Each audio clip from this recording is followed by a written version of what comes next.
Hello my friends, and welcome back to the channel. Thanks for tuning in. I'm Juzzy McJuzzface. Great to see you all. A warm welcome to all of the new subscribers, and welcome back everyone else who's been supporting and watching the channel.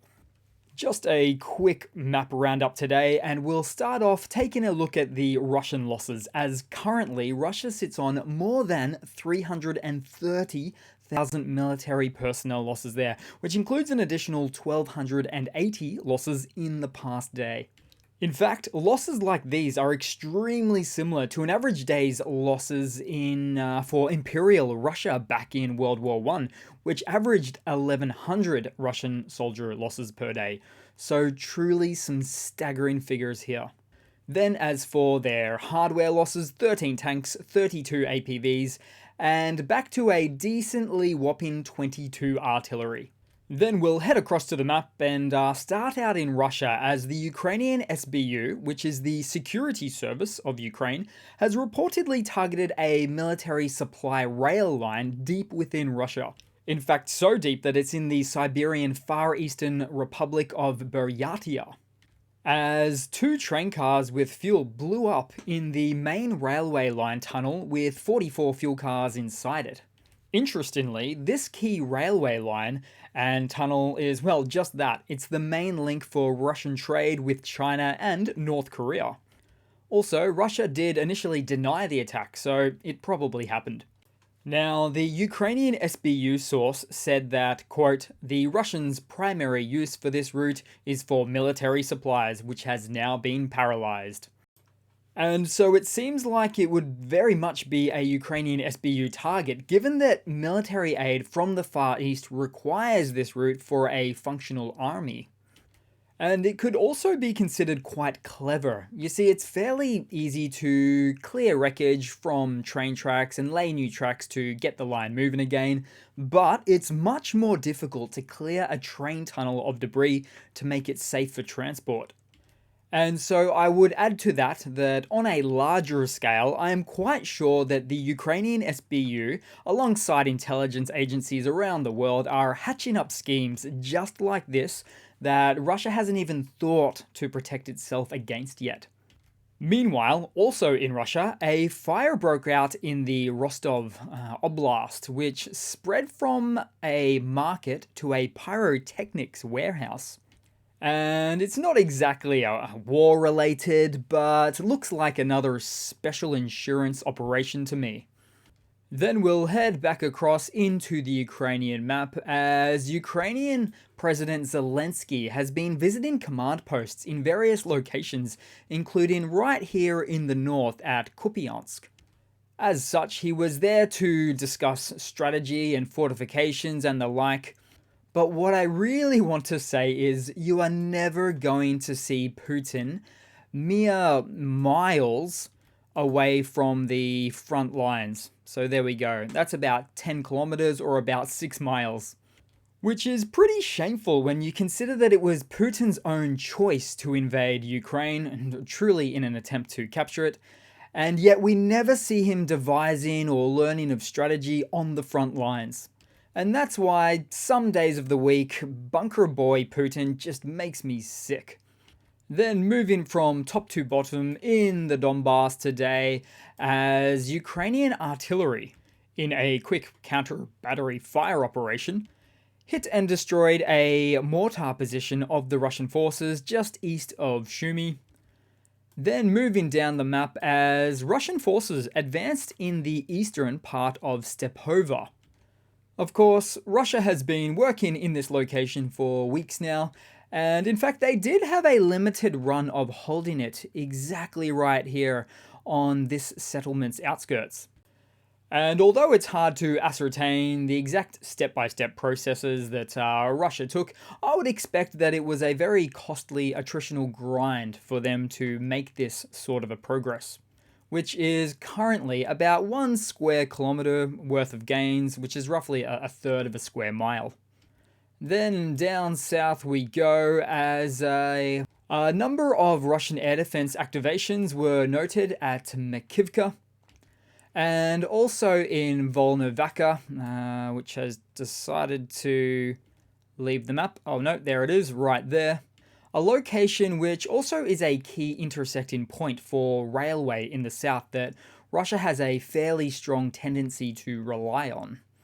Also, somewhere in the southeast, Russians proudly released a video showing the alleged destruction of a Ukrainian Su-25 by a drone. But only one caveat. The Ukrainian Su-25 was a decoy. As you can see there, the decoy's engines are underneath the wings as opposed to being integrated with the wings. But even still, it's a remarkably accurate decoy. Then we'll move across to Kherson, where it really continues to be a case of Russia stating that all Ukrainian attacks have been repelled, but Ukrainians moved forward nonetheless. And we're talking about Kinky here. And I'll use this good timing to make a point about the Russian army. You see, when Russia formally occupied Kinky, it was largely intact as Ukraine was not performing indiscriminate shelling on the settlement, but then it took all of about 5 seconds later, after Russia was pushed out, the Russian fire just laid waste to the place with inaccurate fire. So you can really tell which side is truly there to liberate the towns and the regions. Then we'll head across to some news for today. So the European Defence Industries Lobby Group, known as the ASD, and yes, this is a lobby group that does actually exist in the EU, is calling for more firm orders and not just targets when it comes to ammunition production and supply to Ukraine. They even went on to state that the EU purchasing weapons from the USA is of great short-term benefit, but has a somewhat lackluster long-term return on investment for EU industry. And of course, the ASD has also been concerned about the slow ramping up of artillery shell productions and targets, as the EU is roughly 50% behind on their pledged goals and timeframes for providing 1 million artillery shells to Ukraine by March 2024. Which is a pretty slow ramp up. I would never have thought we'd live in a world where Ukraine is likely to receive sufficient numbers of F-16s before they receive sufficient artillery shell supplies. So I really hope that someone's keeping their eye on that ball. Then moving across to another Sanctions Don't Work segment. So just recently, on November 2nd, the US imposed sanctions on the Russian St. Petersburg Stock Exchange in response to Russia's ongoing invasion in Ukraine. Then, interestingly, less than a month later on November 29th, a bankruptcy filing for the stock exchange appeared in the files of the Moscow Arbitration Court. And so after that, its shares fell by a whopping 35%, due to the rumors of an impending insolvency. And 35%, that's huge. Russian media later denied that there was a filing for bankruptcy with the exchange, but the panic and damage was already done, and putting on display how fragile elements of the Russian economy don't take much to tip them over. Then as for another Sanctions Don't Work news piece, in a significant downturn for Russia's energy sector, the country's top oil and gas producers have experienced a dramatic 41% fall in revenues in the first 9 months of 2023. This substantial revenue slump, as reported by the Central Bank of Russia, reflects the challenges faced by the Russian oil and gas industry amid fluctuating global market dynamics. The decline in revenues is attributed primarily to reduced commodity prices and a decrease in export volumes. And this trend marks a stark contrast to the performance of the previous year and indicates a shift in the global energy market's dynamics, affecting one of Russia's key economic sectors. As such, this significant drop in revenue has a critical effect on the development for the Russian economy, which heavily relies on the oil and gas exports.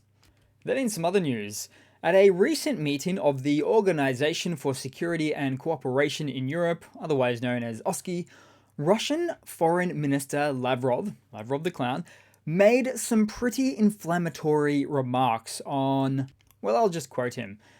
So here we go, quote, Moldova is destined to be the next victim in the hybrid war against Russia unleashed by the West.